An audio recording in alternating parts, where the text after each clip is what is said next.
ദൈവ തിരുനാമത്തിന് മഹത്വമുണ്ടാവട്ടെ. Bible reading പ്രോഗ്രാമിൽ സംബന്ധിക്കുന്ന എല്ലാവർക്കും കർത്തൃനാമത്തിൽ സ്നേഹവന്ദനം. 2 കൊരിന്ത്യർ 4 അധ്യായം. ഇവിടെ പൗലോസ്ലീഹ ആദ്യം ഓർമ്മിപ്പിക്കുന്നത് തങ്ങൾക്ക് ലഭിച്ചതായ ദൈവകൃപയെക്കുറിച്ചാണ്. അത് ഞങ്ങളുടെ കഴിവുകൊണ്ടല്ല, ദൈവത്തിൻ്റെ ദാനമാണ്. ആ ദൈവത്തിൻ്റെ ആ വലിയ കൃപ ഞങ്ങളിൽ ലഭിച്ചതോടുകൂടി ലജ്ജാകരങ്ങളായ എല്ലാ രഹസ്യ പ്രവർത്തനങ്ങളെയും ഞങ്ങൾ വർജിച്ചിരിക്കുകയാണ്.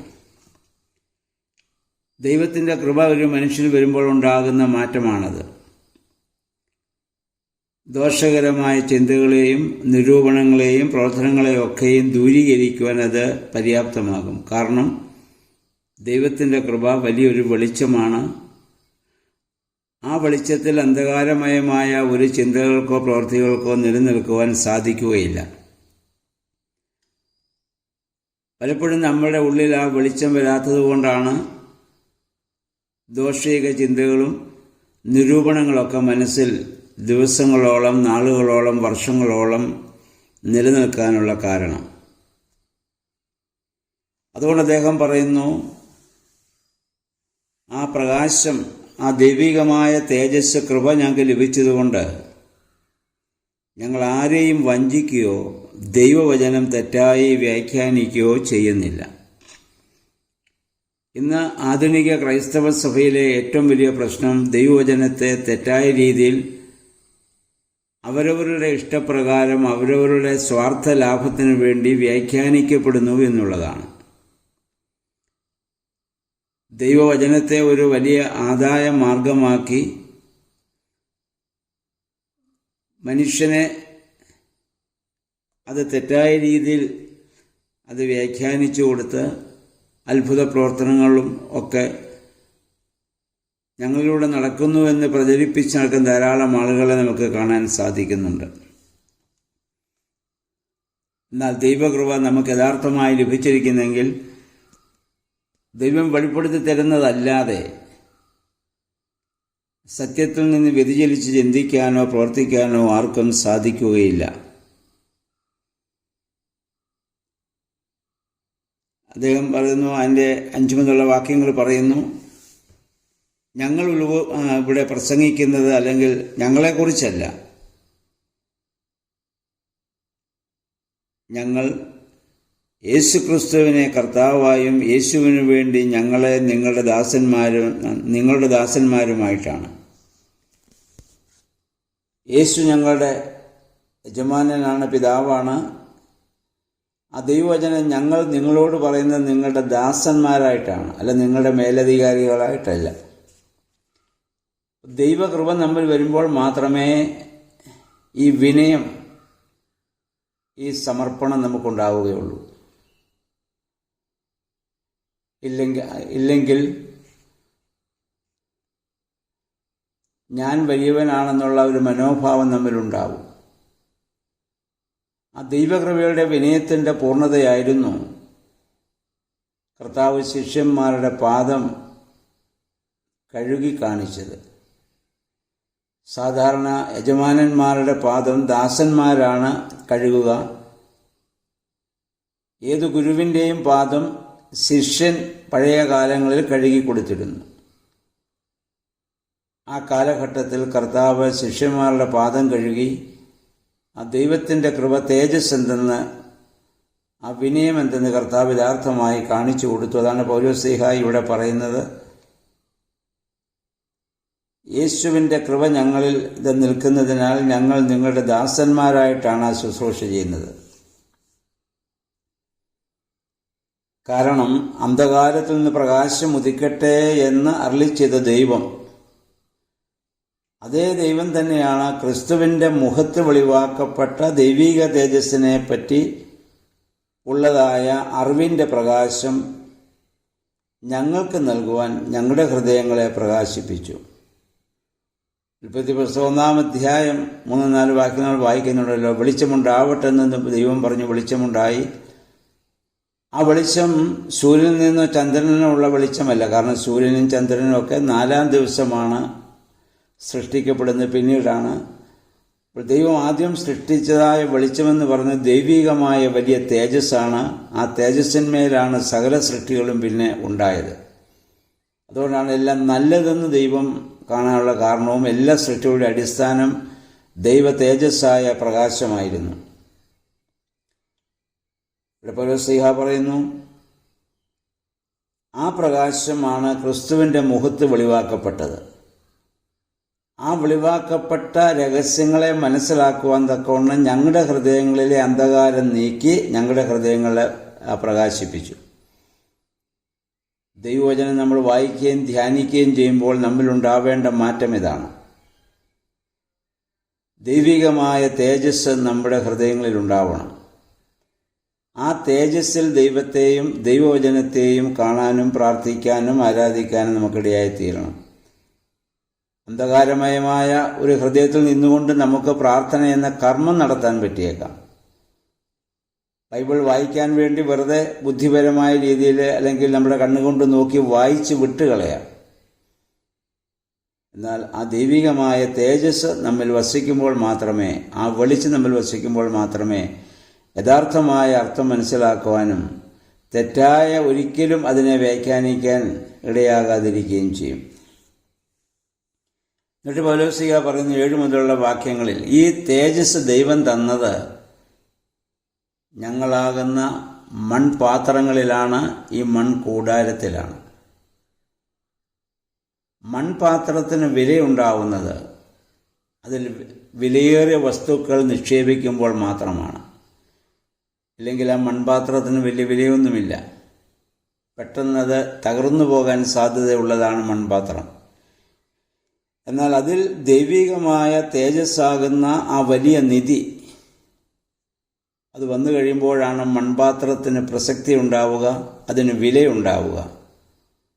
അപ്പം എന്നിലും നിങ്ങളിലും വിലയുണ്ടാകണമെങ്കിൽ ദൈവികമായ തേജസ് നമ്മിൽ വസിക്കേണ്ടതാണ്. ഓശാന നാളിൽ യേശു വാഹനമേറിയതായ ഒരു കഴുത,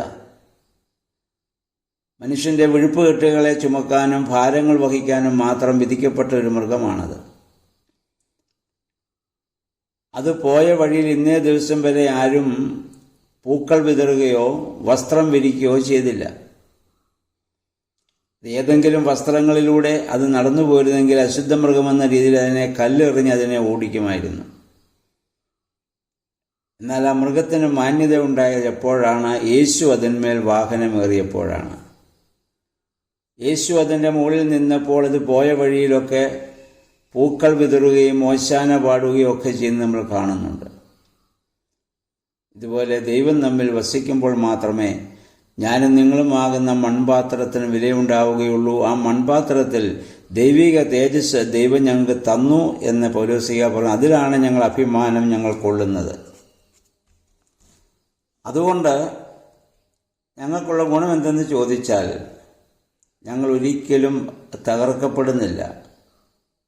ഞങ്ങൾ വിഷമിക്കപ്പെടുന്നുണ്ട് മറ്റുള്ളവരിൽ നിന്ന്, എങ്കിലും ഞങ്ങൾ ഒരിക്കലും നിരാശരാകുന്നില്ല. പീഡിപ്പിക്കപ്പെടുന്നുണ്ട്, അതുകൊണ്ട് ഞങ്ങളിത് ഉപേക്ഷിക്കുന്നില്ല. ഞങ്ങൾ അടിച്ച് വീഴ്ത്തപ്പെടുന്നുണ്ട്, എങ്കിലും ഞങ്ങൾ ഒരിക്കലും ആത്യന്തികമായി നശിപ്പിക്കപ്പെടുന്നില്ല. അപ്പോൾ യേശുവിൻ്റെ ആ ജീവൻ ഞങ്ങളുടെ ശരീരത്തിൽ പ്രത്യക്ഷമാകുന്നതിന് അവിടുത്തെ മരണം ഞങ്ങൾ എല്ലായ്പ്പോഴും ശരീരത്തിൽ സ്വീകരിക്കുകയാണ്. അതെന്തിനാണ്? ഞങ്ങളുടെ ഈ മർത്യശരീരത്തിൽ യേശുവിൻ്റെ ജീവൻ പ്രത്യക്ഷമാകേണ്ടതിന് ഞങ്ങൾ ജീവിച്ചിരിക്കുമ്പോൾ യേശുവിനെ പ്രതി സദാ മരണത്തിനേൽപ്പിക്കപ്പെടുന്നു. അതുകൊണ്ട് ഈ പിഴകളൊക്കെ ഞങ്ങൾ സഹിക്കുകയാണ്.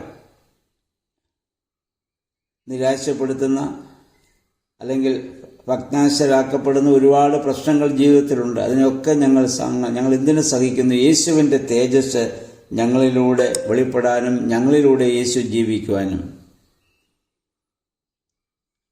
അങ്ങനെ ഞങ്ങൾ ജീവിക്കുകയും പ്രവർത്തിക്കുകയും ചെയ്യുന്നത് കൊണ്ടാണ് ഞങ്ങൾ മരിക്കുന്നെങ്കിലും നിങ്ങളിൽ ആ ജീവൻ്റെ പ്രവർത്തനം നടത്തുവാൻ ഞങ്ങൾക്ക് സാധിക്കുന്നത്. 14-ാം വാക്യത്തിൽ അദ്ദേഹം പറഞ്ഞു, ഞങ്ങൾ ഇതൊക്കെ സഹിച്ച് ഞങ്ങൾ മരിക്കും എന്നുള്ള ആ മരിക്കുന്നതിൻ്റെ പ്രതിഫലം എന്താണ്? കർത്താവായ യേശുവിനെ ഉയർപ്പിച്ചവൻ യേശുവിനോടുകൂടി ഞങ്ങളെയും ഉയർപ്പിക്കുമെന്ന് നിങ്ങളോടൊപ്പം അവിടുത്തെ സന്നിധിയിൽ കൊണ്ടുവരുമെന്ന് ഞങ്ങൾ അറിയുന്നു. അതാണ് ഞങ്ങളുടെ പ്രത്യാശ, അതാണ് യഥാർത്ഥ ലോകം. അതുകൊണ്ട് ഇവിടെയുള്ള എല്ലാ പ്രശ്നങ്ങളെയും ഞങ്ങൾ സന്തോഷത്തോടെ സ്വീകരിക്കുകയാണ്. കർത്താവിനെ, യേശുവിനെ ഉയർപ്പിച്ച ദൈവം ആ യേശുവിനോട് കൂടെ ആയിരിക്കാൻ തക്കവണ്ണം ഞങ്ങളെയും ഉയർപ്പിക്കും.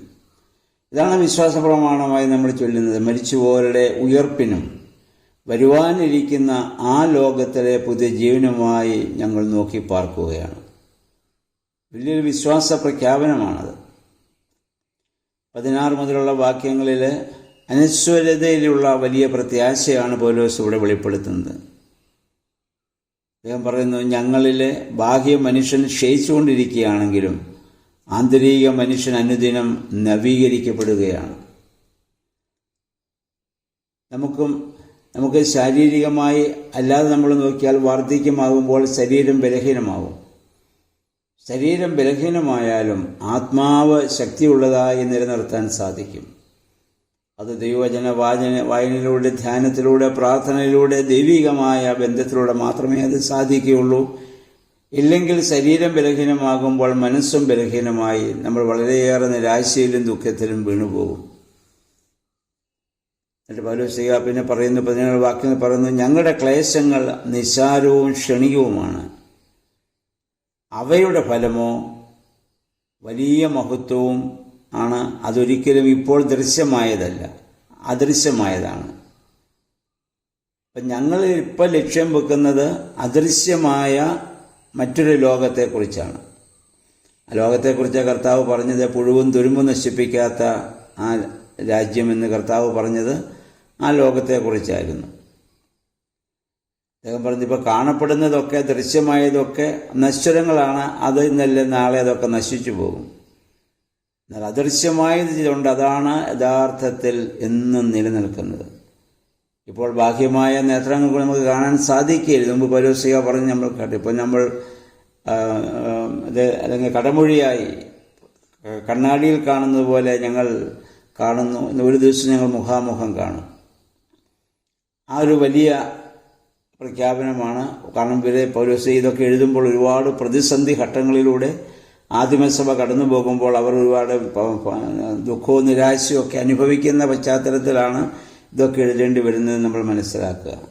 അതുകൊണ്ട് നമ്മുടെ ജീവിതത്തിലുമുണ്ടാകുന്ന ഓരോ പ്രതിസന്ധി ഘട്ടങ്ങളിലും അതിജീവിപ്പാൻ ദൈവത്തിൻ്റെ തേജസ്, ദൈവത്തിൻ്റെ വെളിച്ചം യേശുവിൻ്റെ മുഖത്ത് പ്രകാശിച്ചതുപോലെ അതേ പ്രകാശം നമ്മിലുമുണ്ടാകുവാൻ നമുക്ക് പ്രാർത്ഥിക്കാം.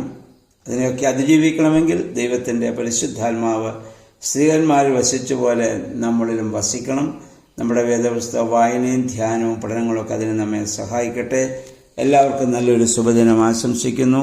ദൈവനാമം മാത്രം മഹത്വപ്പെടുവാൻ ഇടയാവട്ടെ.